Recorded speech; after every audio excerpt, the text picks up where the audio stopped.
Assalamualaikum warahmatullahi wabarakatuh. Terima kasih sudah klik video ini. Jadi ini podcast The Jagung Show. Podcast kali ini mendatangkan tamu luar biasa, tamu yang istimewa, beliaunya kalem, berwibawa, ada tegasnya juga. Nah, selamat datang Pak Kurnia Saniadi. Apa kabar Pak? Alhamdulillah baik. Alhamdulillah.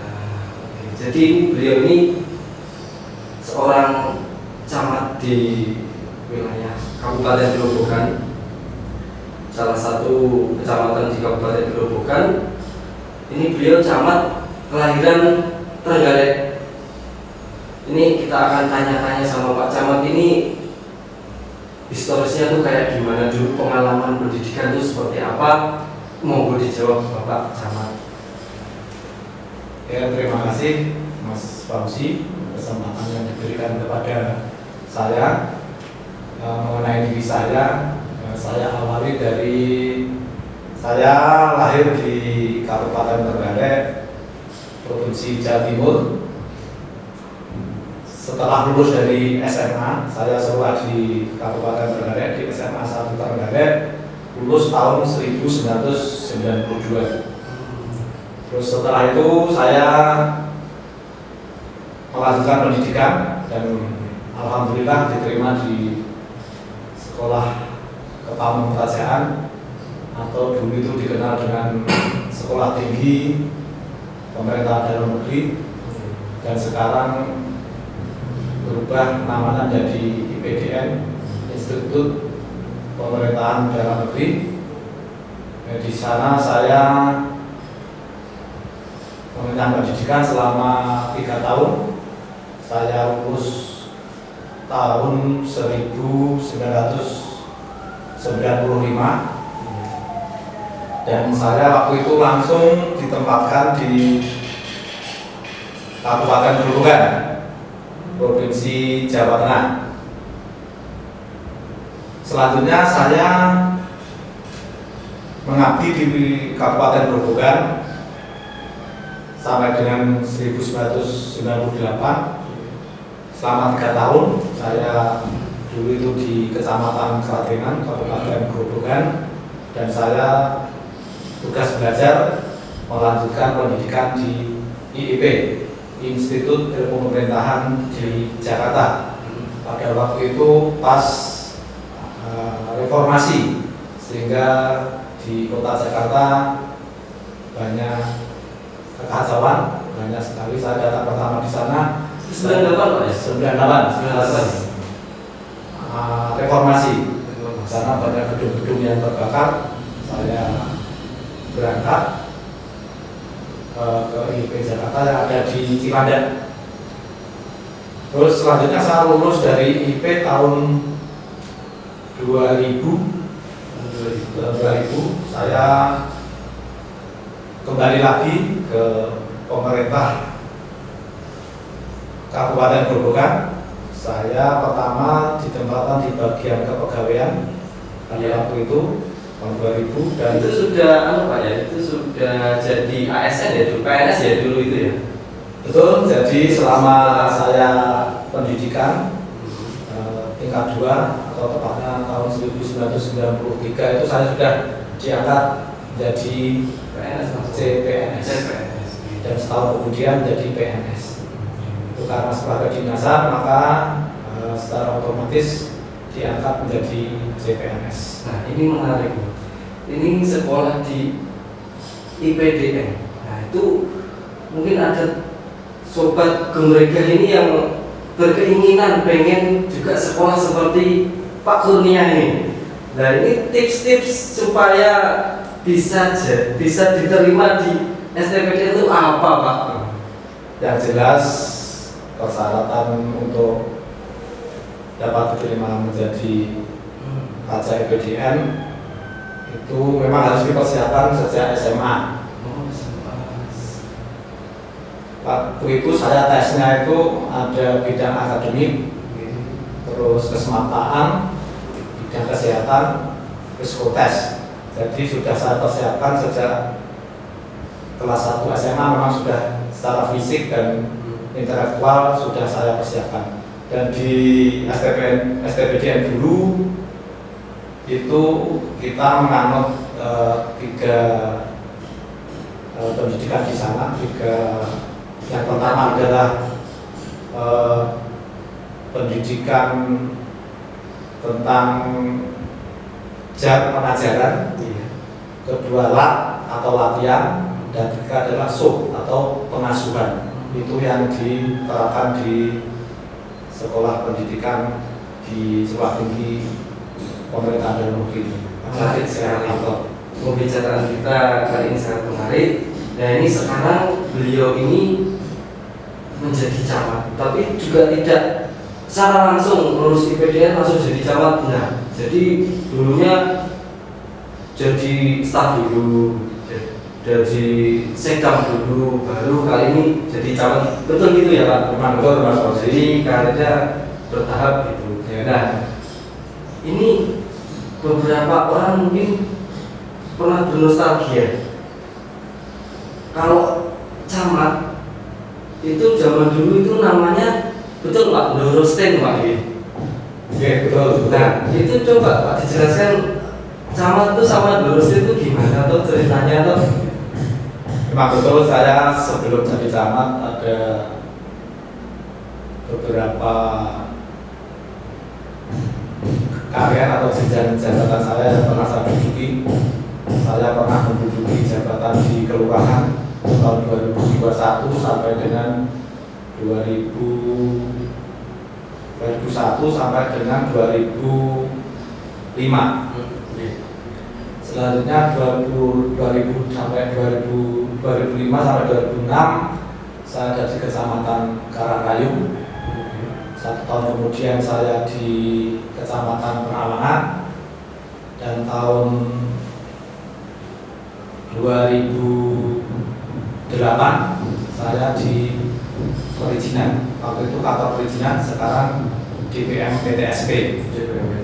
Dan setelah dari perizinan tahun 2013 saya sekam Klatenan, dan selanjutnya saya mutasi sekam Kelambu, dan tahun 2018 saya dipercaya oleh Bupati untuk memimpin Purwosari sebagai camat Purwosari, tepatnya di bulan Januari 2018. Mengenai istilah Dorosten, ini istilah itu ada sejak zaman pemerintahan kolonial Belanda. Jadi dulu ada tingkatan birokrasi, ada bupati, ada camat, ada wedono, ada camat. Jadi setelah bupati itu ada wedono dan bawahan camat. Makanya camat itu di sini selaku asisten wedono. Orang Jawa biasanya mengenai istilah itu diambil gampangnya. Dalam hal ini diambil bagian akhirnya saja. Asisten diambil stand. Jadi ada istilah Dorosten. Doro itu istilah bagi orang yang dihormati. Jadi camat sebagai asisten wedono dipanggil oleh orang-orang Jawa pada waktu itu dengan istilah Dorosten. Oh, jadi itu singkatan sobat Gumrega. Jadi Ndoro itu yang dihormati, stand itu singkatan dari asisten. Jadi Ndoro stand gitu. Nah ini pertanyaan selanjutnya Pak Kurnia ini, selama di Wirosari ini kegiatannya jenengan yang paling berkesan tuh apa sih Pak? Kegiatan-kegiatan ini sudah 4 tahun ini ya Pak ya? 5 tahun. 5 tahun Pak ya? 5 tahun, bulan Januari pas 5 tahun. Itu kegiatan yang paling berkesan jenengan itu apa?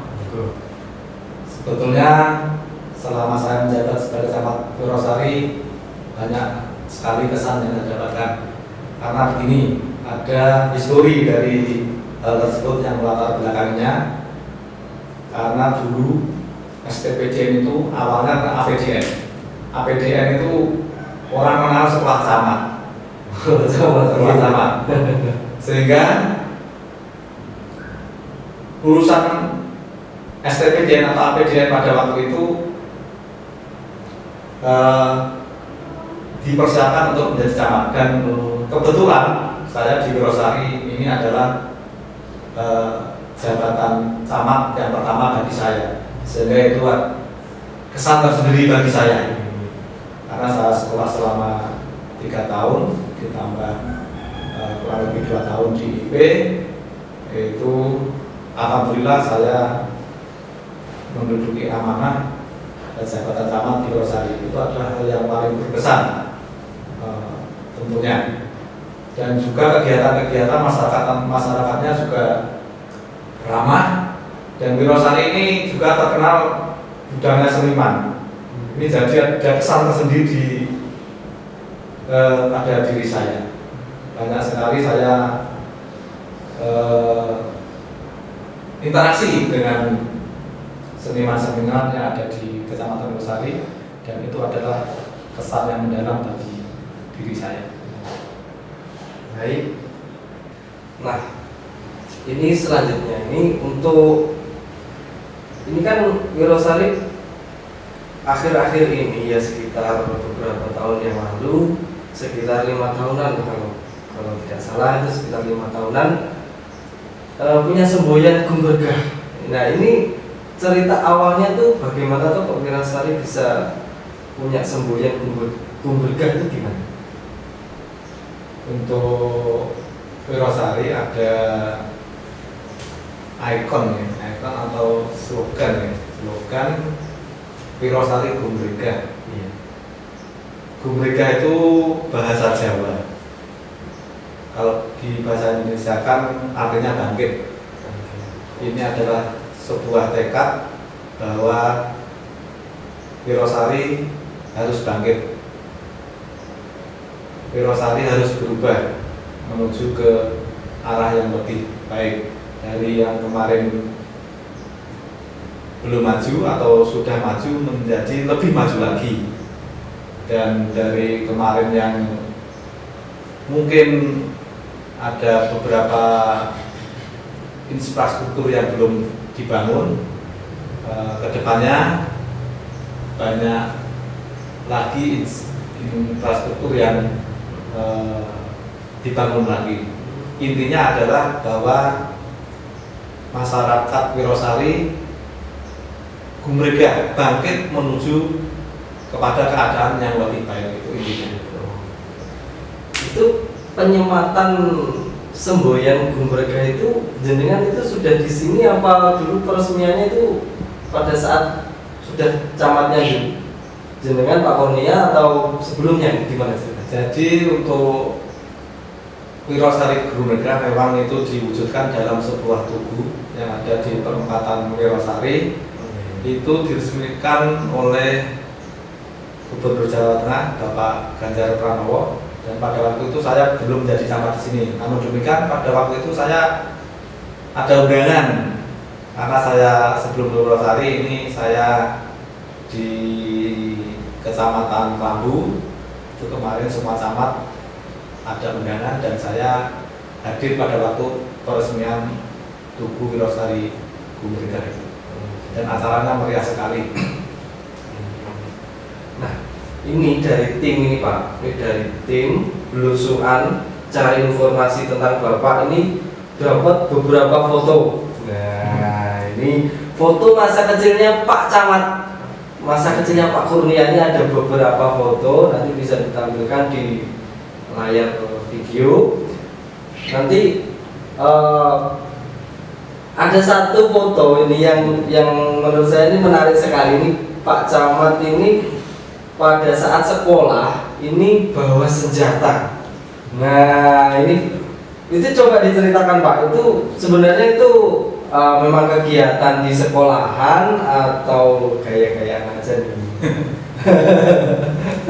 Jadi itu foto saya waktu itu bawa senjata M16 standar dari TNI. Itu pada waktu saya baru masuk di STBDN, sehingga pada waktu itu mahasiswa STBDN atau lebih dikenalnya dengan nama Praja itu wajib mengikuti Latsarmil, latihan dasar kemiliteran. itu kemarin itu dilatih oleh Kodam 3 Siliwangi yang ada di Bandung. Jadi selama beberapa bulan kami dididik kemiliteran untuk mengetahui dasar-dasar dari kemiliteran yang intinya adalah tentang kedisiplinan, dan juga kami diajari juga tentang senjata dari pelukar senjata laras panjang maupun pistol laras pendek. Kami juga dilatih untuk menembak juga, meluncur, terus lompat, juga bertahan hidup di hutan, itu survival. Itu kami juga diajari. Kami tidak makan, tidak minum, atau kita tidak dibekali makanan dan minuman selama 3 hari di hutan, dan harus mencari makanan dan minuman sendiri. Dan alhamdulillah kami bisa bertahan hidup dengan hanya memakan hasil yang ada atau tanaman-tanaman yang ada di hutan itu. Jadi memang pendidikannya memang semi militer ya, memang berarti istilah PDN. Ya. Nah ini ada foto lagi Pak, ini yang kalau zaman dulu nih style banget ini. Yang lain teman-temannya ini fotonya berdiri aja, ini kaku. Nah ini Pak Kurnia tuh wah memang udah dari kecil style model jadinya udah luwes gitu. Ini ada satu foto, ini foto pas apa nih Pak? Mungkin kalau untuk gaya itu mungkin sudah bawaan lahir atau bahasa Jawanya kawan bayi. Mungkin ada bakat acting di sana mungkin. Ini keren banget sambil duduk gitu. Itu Temen-temennya ngawal. kalau nggak salah itu sekitar tahun 70 akhir awal tahun 80-an. Terus saya TK atau SD itu. Karena SD zaman dulu juga belum pakai seragam merah putih, belum ada zaman saya. Itu saya foto dengan teman-teman dari anak-anak tetangga, teman bermain saya di Trenggalek sana. Dan untuk gaya itu mungkin saya nirukan gaya dulu pernah pada masa saya itu ada artis cilik, tidak salah Bobby ada lagunya itu. Wah itu saya belum lahir itu. 92 itu paling kelahiran itu apa? 70-an ya, sekitar 70-an ada lagunya tuh. Enggak tahu. Oke. Ada artis juga ya. Kita kembali lagi ke pertanyaan selanjutnya Pak. Ini berkaitan dengan Bapak di Wirosari ini banyak juga tadi sudah sempat disampaikan berkomunikasi, koordinasi, berkolaborasi juga sama seniman lokal. Nah ini pernah juga tim ini dapat informasi Pak Camat ini jadi artis ya. Jadi artis apa ini pada saat itu? artis dadaan mungkin ya. Itu pembuatan video klip ya Pak? Ya, itu kemarin kami bersama rekan-rekan seniman dari Wirosari, banyak talent-talent dari Wirosari, kami mencoba untuk membuat sebuah video klip. Itu ada lagunya, lagu juga ciptaannya seniman Wirosari, dan talent-talent yang memerankan juga dari Wirosari semuanya, dan juga kami atau saya juga mengundang artis ternama juga untuk menyanyikan lagu karangan dari seniman Wirosari itu. Kalau judul lagunya itu adalah Kalibruk Ngiket Janji. Kalibruk Ngiket Janji. Mungkin di YouTube sudah ada, mungkin bisa untuk ditonton. Dan maksud dari video klip itu adalah kita juga di samping untuk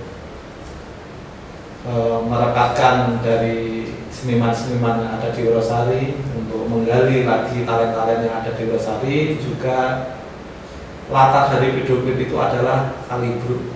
Kalibruk itu adalah situs bersejarah talang air yang dibangun pada masa penjajahan Belanda.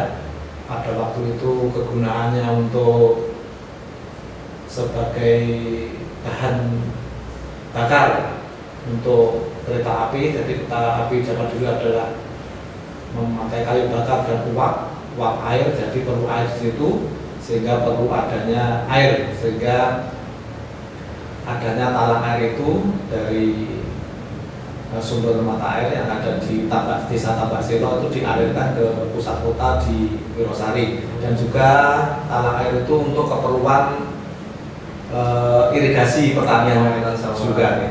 Dan kami bersama-sama warga masyarakat Wirosari dari berbagai elemen, di situ ada relawan hijau, kami mencoba untuk menjaga dan melestarikan situs tersebut. Wah, luar biasa sekali Pak Kurniasanya di.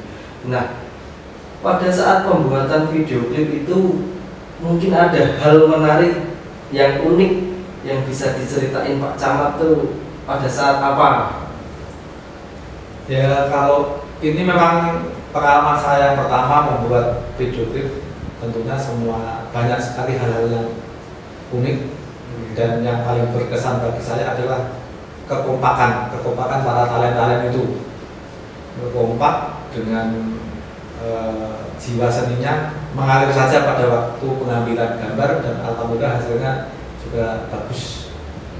Itu hal yang menarik bagi saya. Di samping itu, dengan adanya artis yang sudah terkenal juga memotivasi kami untuk berperan dalam peran masing-masing untuk bisa mengimbangi dari artis tersebut. Ternyata artis tersebut juga memang dasarnya adalah penyanyi, sehingga untuk pembuatan video klip ini juga dia pengalaman yang baru juga untuk mengambil tema di masa lalu. Biasanya memang artis tersebut temanya kekini-kinian, sehingga untuk tema video klip Kalibruk Mingket Janji ini karena backgroundnya adalah masa lalu, masa penjajahan dulu, itu ada hal yang baru bagi artis tersebut. Ini bagus sekali juga untuk mengangkat Kalibruk sebagai tempat wisata. Jadi teman-teman sobat Kumbrega ini, kalau ada yang belum tahu Kalibruk, nah itu letaknya di sebelah utara Kelurahan Wirosari ya Pak. Di situ. Nah, ini belum lama juga ada kegiatan di kecamatan ini Pak, Boyong Grebek Pak. Nah, itu sebenarnya filosofinya tuh dari apa, dan itu nanti tujuan daripada dilaksanakannya Boyong Grebek itu untuk apa, terus apakah itu nanti berkelanjutan harapannya seperti itu? Gimana? Monggo. Mengenai Boyong Grebek, memang ini adalah pertama kami lakukan atau kita laksanakan, dan kedepannya akan kami jadikan sebagai agenda rutin setiap tahunnya, terutama di bulan Maulud.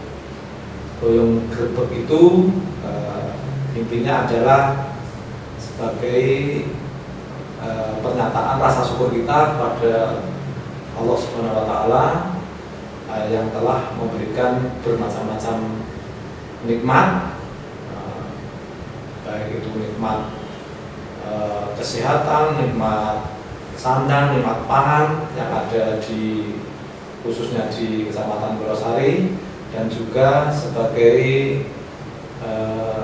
penghormatan kita atas kelahiran baginda Rasul Nabi Muhammad SAW, karena itu diadakan di bulan Maulud.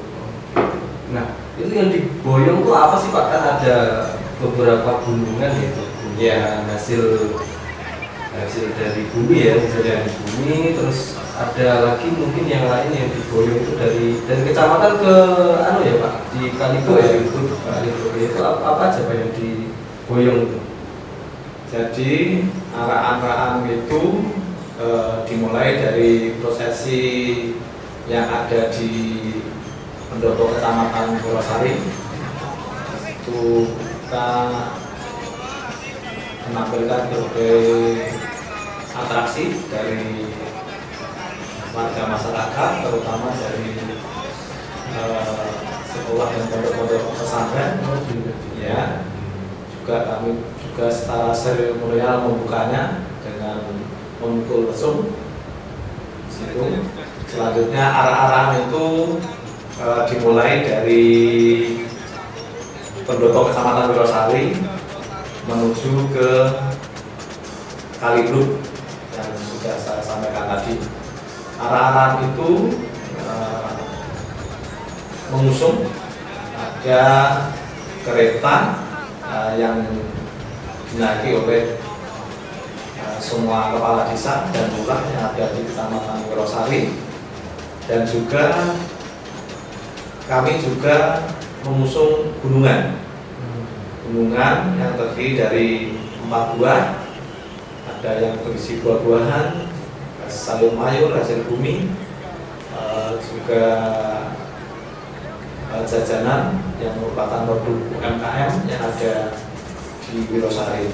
Keempat gunungan itu mewakili wali lurah yang ada di ada maknanya. Ya, ada maknanya yang ada di Kecamatan Wirosari. Sebetulnya banyak, tapi kami mengambil 4 wali Allah yang ada di Kecamatan Wirosari.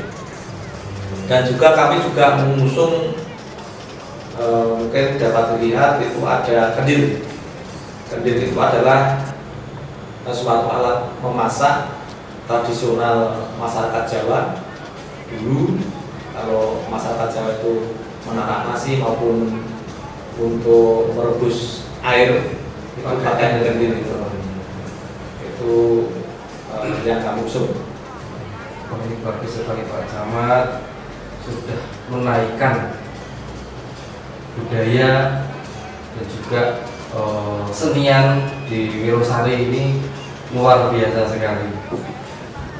Selanjutnya untuk kembali ke pemerintahan ini, sebenarnya tugas dari jabatan camat sendiri itu meliputi apa saja sih Pak? Kalau boleh tahu. Jadi tugas camat itu adalah pemimpin atau koordinator di wilayah kecamatan. Ini membidangi yang pertama adalah pemerintahan. Jadi dari tata kelola pemerintahan baik ada di kecamatan maupun di desa ini dipimpin oleh seorang camat, dan juga yang kedua adalah bidang pembangunan, dan selanjutnya yang ketiga adalah kemasyarakatan. Kemasyarakatan juga camat adalah sebagai koordinatornya, termasuk di situ adalah tadi ada pelestarian budaya, itu salah satunya adalah masuk juga peran camat di bidang kemasyarakatan. Nah, kan pekerjaan camat tuh banyak Pak.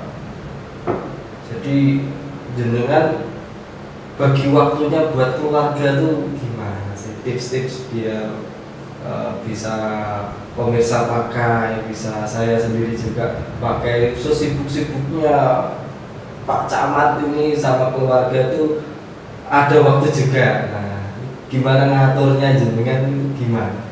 Ya, jadi sebagai seorang aparatur negara ASN, memang kita dibatasi oleh jam kerja. Kita intinya adalah disiplin untuk memanage waktu. Oke. Kalaupun ada waktu longgar, kita sebisa mungkin untuk menyempatkan diri berkumpul dengan keluarga, dengan istri maupun dengan anak-anak. Oke, nah itu untuk ke ranah keluarga. Nah ini kan camat kan membawai beberapa desa dan kelurahan. Nah ini cara jenengan ngomong kades, ngomong lurah itu bisa disegani, bisa dihormati. Itu kan tidak hanya melekat pada camat, tapi juga pembawaan, juga sikap. Nah itu cara jenengan itu gimana? terkait dengan hubungan antara camat dan kepala desa maupun lurah, memang ada beberapa teori kepemimpinan yang saya pelajari waktu di sekolah dan saya terapkan di lapangan. Nah, ini menarik ini. Dan syukur alhamdulillah untuk lurah dan kades-kades yang ada di Kecamatan Wirosari ini bisa kompak. Jadi saya memposisikan diri tidak mentang-mentang sebagai camat dengan seenaknya memerintah kepada lurah atau kepala desa, namun ada seni untuk menggerakkan Pak Lurah dan Pak Kepala Desa ini. Luar biasa sekali. Nah, setelah itu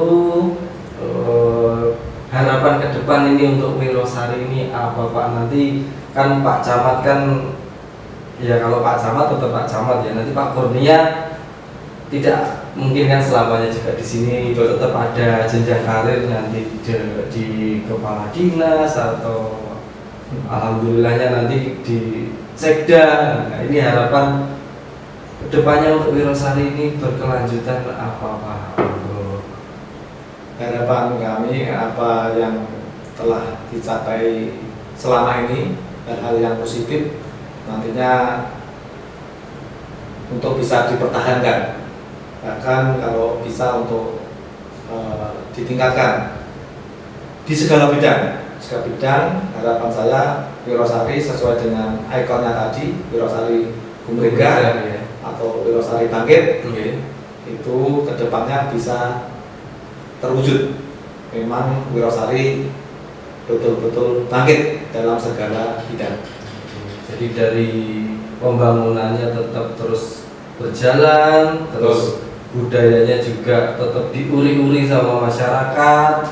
Jadinya Wirosari akan selalu gumrega. Betul. Jadi Wirosari harapan saya ke depannya baik itu di bidang pemerintahan itu juga bangkit, apalagi sekarang ini semuanya era digital, nanti desa bisa dipacu untuk ke arah tata kelola pemerintahan untuk memanfaatkan digital itu, sehingga nanti ada percepatan perubahan ke arah desa digital. Dan untuk pembangunan infrastruktur kedepannya saya juga berharap banyak infrastruktur yang dibangun, dan syukur alhamdulillah memang sampai saat ini infrastruktur yang ada di Kecamatan Wirosari sudah lumayan bagus. Namun demikian harapan saya nanti untuk bisa ditingkatkan. Dan untuk bidang kemasyarakatan, baik itu seni, budaya, agama, itu nanti harapan saya juga akan semakin maju dan bangkit lagi. Oke, ya itu tadi bincang-bincang kita dengan Pak Camat Wirosari. Terima kasih Pak Kurnia Saniadi sudah menyempatkan waktu di sela-sela kesibukan Pak Camat, sudah menyempatkan waktu. Semoga sukses nanti di kedepannya, dan juga doakan juga buat podcast The Jagong Show ini akan selalu lestari Pak. Semoga Pak Camat selalu sukses nanti di kemudian hari. Terima kasih buat sobat Gumrega. Jangan lupa nanti kalau ada opini-opini silakan ditulis di kolom komentar, dan juga jangan lupa like dan share video kami. Oke, cukup sekian, sampai jumpa lagi. Wassalamualaikum warahmatullahi wabarakatuh.